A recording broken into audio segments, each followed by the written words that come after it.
ইন্না নাহনু নাজ্জালনা আলাইকাল কুরআনা তানজিলা। 23 নিশ্চয় আমি তোমার প্রতি পর্যায়ক্রমে আল কুরআন নাজিল করেছি।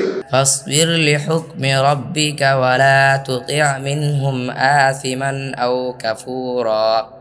24 অতএব তোমার রবের হুকুমের জন্য ধৈর্য ধারণ করো এবং তাদের মধ্য থেকে কোনো পাপিষ্ঠ বা অস্বীকারীর আনুগত্য করো না। ওয়াযকুর ইসমা রাব্বিকা বুকরাতাও ওয়া আসীলা।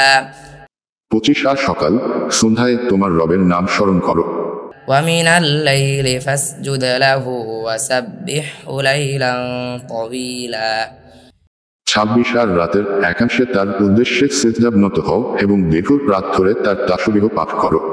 ইন্না হাউলাই ইউহিব্বুনাল আজিলাতা ওয়া ইয়াযারুনা ওয়ারাআহুম ইয়াওমান সাকীলা। 27 নিশ্চয় এরা দুনিয়ার জীবনকে ভালোবাসে আর তাদের সামনে রেখে দেয় এক কঠিন দিন।